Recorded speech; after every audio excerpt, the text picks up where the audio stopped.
burn the fucking boats. So it's been a little bit over 3 months since I first got the Osmo Pocket 3, and I figured I haven't shown you how this camera performs under low light conditions. So in this video I'm gonna be showing you how this camera handles different low light conditions, but I'm gonna show you that in a little bit different way.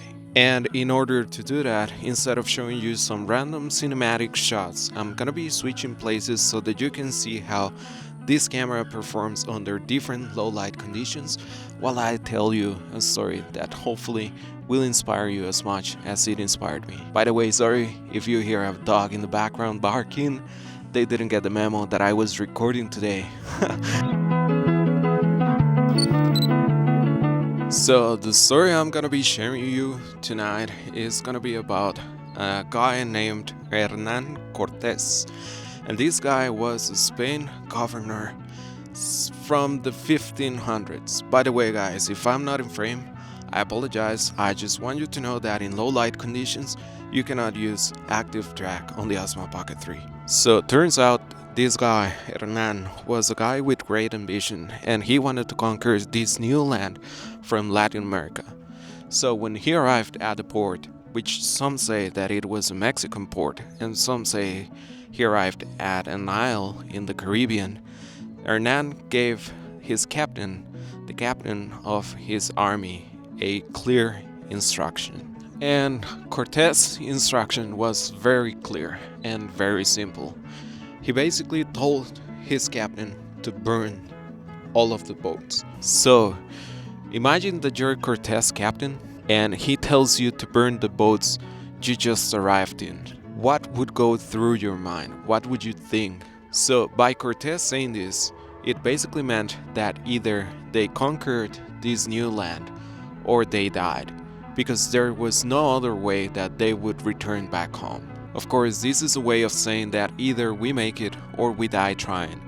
But what does it really mean if you bring this story to your present days? For me, the meaning of this story, of course, you can take this to interpretation, is that you can have a plan B, don't get me wrong, but you cannot use that as an excuse. Now, of course, plan B could be one of the boats or the ships, however you want to call it, but you could have multiple of them. For example, for me, it's having a shitty ass 9 to 5, which I can go to and have security that I'm gonna be getting my money every single week, and it doesn't matter if I actually make it or don't make it when it comes to content creation or this YouTube channel. And that's done for me. That's been like my plan B for years, and I don't want to waste my time anymore. And I can tell you, I'm filming this and I'm uploading this onto YouTube as a present to myself, to make sure that either I make it or I live knowing that I gave my 110% into fulfilling this dream. And I hope that you take or make the decision to start working on your dreams 110% as well, and you don't take these plan Bs or 9 to 5 jobs as your secure boat where you can go when you're losing war, which is basically what Hernan did when it comes to burning his army's ships when he arrived at the enemy's port.